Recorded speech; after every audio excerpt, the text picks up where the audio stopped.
Before we start, this video is a direct response to Ellie Dashwood's review of the Other Bennet Sister series. Link in the description. She covered a lot of ground, and I found myself agreeing with most of it. In particular, she identified something important about Mr. Hayward.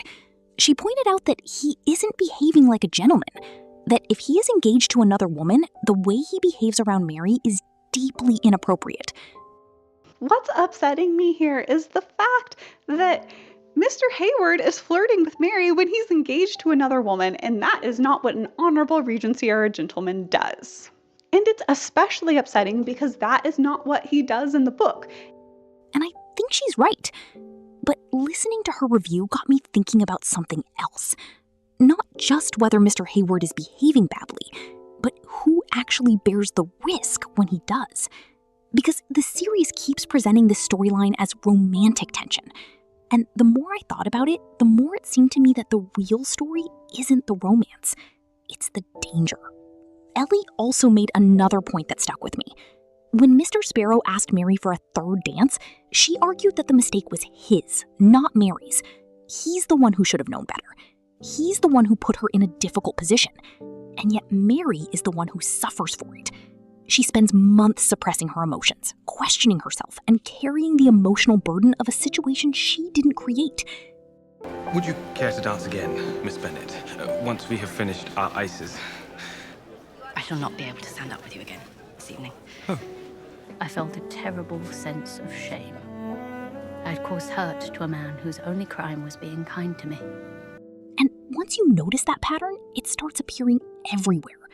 A man behaves carelessly. Mary carries much of the consequence. Mr. Sparrow creates the problem. Mary absorbs the fallout. Mr. Hayward behaves as though he is not engaged.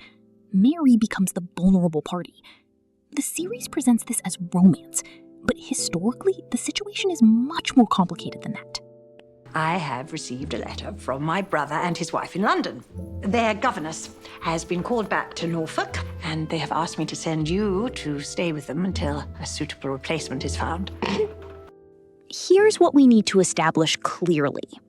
Mary is a governess. And as Ellie correctly points out, that represents a significant social decline from the position she occupied as Miss Bennet. A governess occupied one of the most uncomfortable positions in Regency society. She was educated, she was respectable, she was often born into the gentry, but she was also economically dependent. If she lost a position or damaged her reputation, finding another respectable position could become extremely difficult. Now, place Mary in that situation. Dependent, vulnerable, socially isolated. And then introduce a man who appears to be engaged to another woman while spending an unusual amount of time with her. Walking with her, reading poetry with her, seeking her company. Behaving, as Ellie observed, very little like an engaged man. And here's the uncomfortable reality. In that world, the greater share of social blame would likely fall on Mary. Not because she deserved it, but because that is how the system worked. If you are to dance with him again, it will be remarked upon. 2 dances in succession suggest a liking. 3 might imply something more.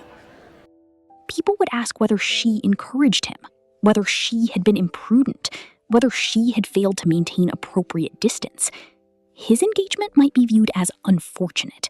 Her reputation could be the thing that suffered. Edward, will you not sit? Eleanor, help me to persuade him. And this is where Austen herself becomes useful. Think about Eleanor Dashwood and Edward Ferrars. Eleanor loves Edward. The reader knows it. Edward clearly cares for Eleanor. But Edward is secretly engaged to Lucy Steele. What Austen repeatedly shows us is Eleanor's extraordinary caution. Not because she feels nothing, because she understands the stakes. She understands that appearances matter, that misunderstandings matter, that a woman's reputation can be damaged by situations she did not create. If circumstances had placed Eleanor and Edward together in public over and over again while he remained engaged elsewhere, the conversation in many drawing rooms would likely have focused less on Edward's conduct than on Eleanor's. That isn't fair, but Austen rarely pretends fairness and social reality are the same thing. Right, you see what I'm saying? You do not want to stand behind a horse. You do not want to do. Want to try? What can a horse do? And this is where I part company with the series. The show frames Mr. Hayward's behavior as romantic ambiguity.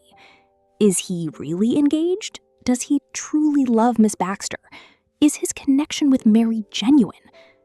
Total misunderstanding, because he continues to engage with Mary as if he's not engaged. He's acting very unengaged around Mary. Those are the questions the series wants us to ask. But from Mary's position, they are not the most important questions. Mary is a governess. She has limited protection, limited independence, limited room for error. From her perspective, this is not simply romantic ambiguity. It is exposure. Every public interaction creates the possibility of gossip. Every appearance together invites speculation. Every blurred boundary increases the risk that Mary's position could become more precarious. Mr. Hayward has advantages she does not. He has status. He has freedom. He has more room to recover from social mistakes.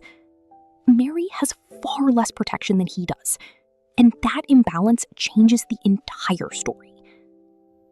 And this is the larger issue. Ellie argued that the adaptation often simplifies the novel and reshapes it into something more immediately marketable. I think she's right. But what interests me is the particular way that simplification works. Again and again, structural problems become emotional ones. The third dance becomes a story about Mary's feelings. The governess position becomes a story about independence. Mr. Hayward becomes a story about romantic tension. And each time, the underlying social realities become harder to see. The danger doesn't disappear, it simply becomes invisible. One of Austen's greatest strengths was her refusal to separate emotional experience from material reality. For her heroines, those things were always connected. Love, money, reputation, class, security. They were never separate stories. They were the same story. He's a dear boy. We're all very fond of him. We have great hopes for him. Much is expected of him by our mother with regard to his profession. Naturally. And in marriage. She's determined that both he and Robert will marry well. Of course. Ellie Dashwood is right that Mr. Hayward isn't behaving like a gentleman, but I think the question goes even further than that.